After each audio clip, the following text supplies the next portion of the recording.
اور 3 حج کے بنیادی فرائض ہیں۔ سب سے بنیادی فریضہ وقوف عرفہ ہے، احرام ہے اور طواف زیارت ہے، یعنی یہ فرائض کے درجے میں ہے، ان کے بغیر حج ہی نہیں ہوتا۔ 8 ذی الحجہ کو صرف ایک کام کرنا ہے، وہ یہ ہے کہ مینا جانا ہے۔ مینا جا کر آپ کو کیا کرنا ہے؟ ظہر کی نماز پڑھنی ہے، عصر کی نماز پڑھنی ہے، مغرب کی نماز پڑھنی ہے، عشاء کی نماز پڑھنی ہے اور 9 تاریخ کی فجر کی نماز پڑھنی ہے۔ اس کے بعد جب اگلے دن یعنی 9 ذی الحج جب شروع ہوگا تو اس میں 2 کام ہیں، ایک ہے عرفہ میں ٹھہرنا اور دوسرا کام ہے مزدلفہ جانا۔ بعض لوگ جبل رحمت پر چڑھنے کی کوشش کرتے ہیں، ان کا ایک ذہن ہے۔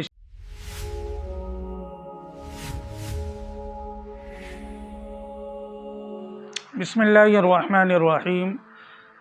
آج آپ کے سامنے حج کا مکمل طریقہ بیان کرنے کا ارادہ ہے۔ اس سے پہلے آپ نے ہمارے چینل پر ویڈیو دیکھی ہوگی جس میں عمرے کا سنت طریقہ مکمل بیان کیا گیا ہے۔ دیکھیں، حج جو ہے وہ مخصوص دنوں میں ہوتا ہے، 8 ذی الحج سے لے کر 12 ذی الحج تک، یہ حج کے ایام ہیں۔ حج میں کیا کام کرنے ہوتے ہیں؟ کچھ تو ایسے کام ہیں جو عمرے میں بھی ہوتے ہیں، مثلا احرام ہے، سعی ہے، طواف ہے، حلق ہے۔ حج میں کچھ اور افعال کا، کاموں کا جمع ہونا ہوتا ہے، اس میں وقوف ہے یعنی عرفہ میں ٹھہرنا، مزدلفہ میں ٹھہرنا، رمی ہے، قربانی ہے اور حلق عمرے میں بھی ہوتا ہے اور حج کے اندر بھی ہوتا ہے۔ اور 3 حج کے بنیادی فرائض ہیں۔ سب سے بنیادی فریضہ وقوف عرفہ ہے، احرام ہے اور طواف زیارت ہے، یعنی یہ فرائض کے درجے میں ہے، ان کے بغیر حج ہی نہیں ہوتا۔ کچھ واجبات ہیں، آگے آپ پڑھیں گے تفصیل سے، طواف وداع ہے، رمی ہے، حلق ہے، قربانی ہے۔ یہ واجب اگر رہ جائے یا ان میں ترتیب جہاں ضروری ہے اس کا خیال نہ رکھا جائے تو اس صورت میں دم آتا ہے۔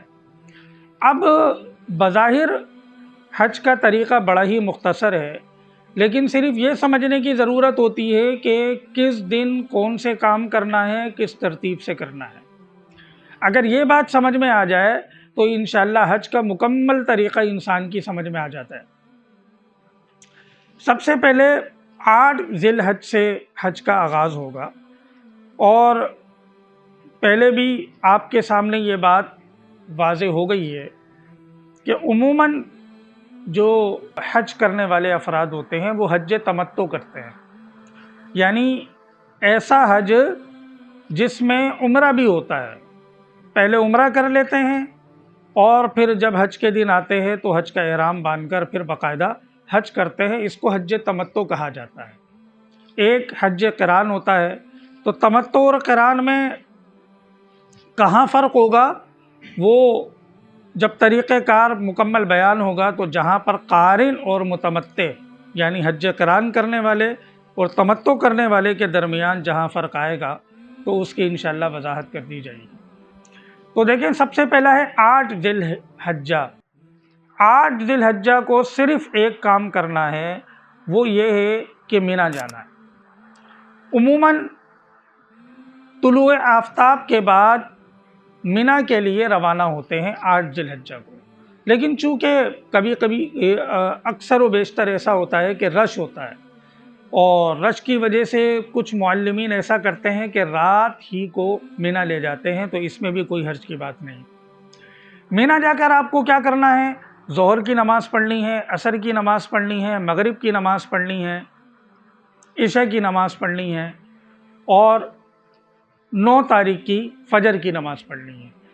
وہاں جا کر صرف آپ کو نمازیں پڑھنا ہے، عبادات کرنی ہے، تلبیہ پڑھنا ہے، اللہ تبارک و تعالیٰ سے دعائیں کرنی ہیں، خوب توبہ اور استغفار کرنا ہے، اللہ سے لو لگانی ہے۔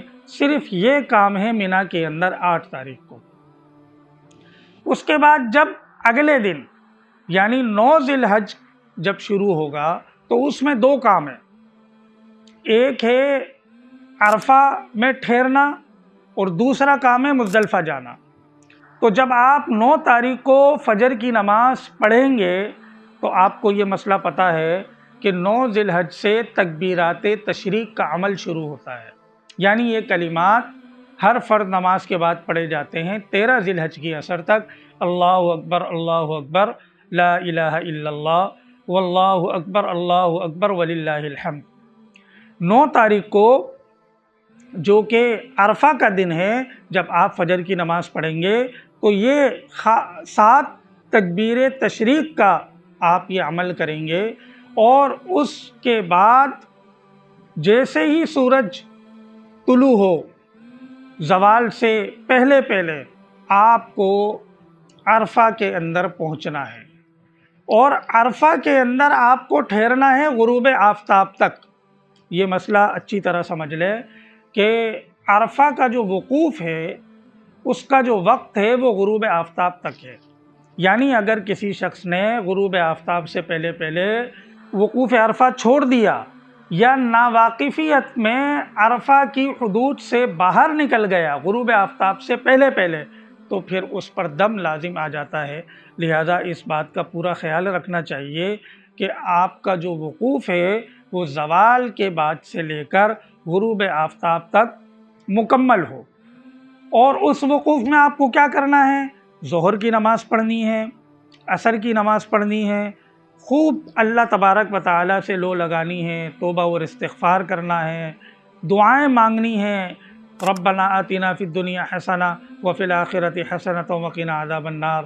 قرآن اور حدیث میں جو مسنون دعائیں ہیں، منقول دعائیں ہیں، ان کو مانگنے کا اہتمام کریں. جب وہ ختم ہو جائیں تو اپنی زبان میں مانگیں، کسی بھی زبان میں مانگیں. غرض اس پورے وقت میں آپ کو یکسوئی کے ساتھ اللہ تبارک و تعالیٰ کی عبادت کرنی ہے.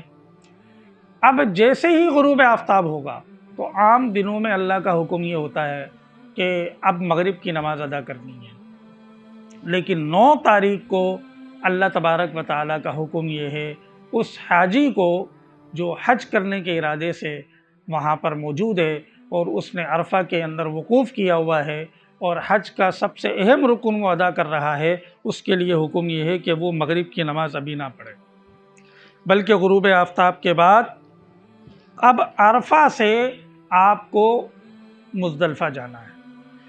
عرفہ میں کچھ غلط فہمیاں ہیں. بعض لوگ جبل رحمت پر چڑھنے کی کوشش کرتے ہیں، ان کا ایک ذہن ہے شاید اس پر چڑھنے کی فضیلت زیادہ ہے. لیکن دیکھیں حقیقت یہ ہے کہ وقوف عرفہ کا جو دورانیہ ہے وہ صرف اور صرف اللہ سے اپنا تعلق قائم کرنے کے لیے ہے. لہٰذا دوسری چیزوں میں مشغول ہونا، ادھر دیکھنا ادھر دیکھنا، مختلف چیزوں کو دیکھنا، تبصرے کرنا، تذکرے کرنا، ان ساری چیزوں سے انسان کو اجتناب کرنا چاہیے اور یکسوئی کے ساتھ عرفہ کی حدود میں رہ کر اللہ تبارک و تعالیٰ سے خوب لو لگانی چاہیے، تعلق قائم کرنا چاہیے، اپنے وقت کو ضائع نہیں کرنا چاہیے. غروب آفتاب کے بعد مغرب پڑھے بغیر آپ مزدلفہ کے لیے روانہ ہو جائیں. جب آپ مزدلفہ پہنچیں گے تو اب آپ کو مغرب اور عشاء ایک ساتھ پڑھنی ہے. کس طرح پڑھنی ہے کہ ایک اذان اور ایک اقامت. سب سے پہلے آپ مغرب کی 3 رکعتیں پڑھیں گے، اس کے بعد آپ کو 2 سنتیں نہیں پڑھنی بلکہ فوراً بعد عشاء کے 4 فرض پڑھنا ہے. پھر اس کے بعد مغرب کی سنتیں پہلے پڑھیں گے، پھر اس کے بعد عشاء کی سنت اور وتر کی نماز آپ پڑھیں گے. اس طرح یہ عشاء کے وقت میں مغرب اور عشاء مزدلفہ میں آپ کو ادا کرنا ہے. اس کے بعد پھر وہی کام، اللہ تبارک و تعالیٰ کی عبادت، ذکر و اذکار، توبہ اور استغفار. ساری رات آپ کو یا تو آرام کرنا ہے یا عبادت کی نیت سے یہ سارے کام کرنے ہیں. پھر جب اگلا دن شروع ہوگا 10 ذی الحج کا تو آپ فجر جو ہے وہ مزدلفہ میں ہی ادا کریں گے اور فجر سے ذرا پہلے مزدلفہ میں وقوف کا وقت شروع ہوتا ہے جو طلوع آفتاب سے ذرا پہلے تک رہتا ہے.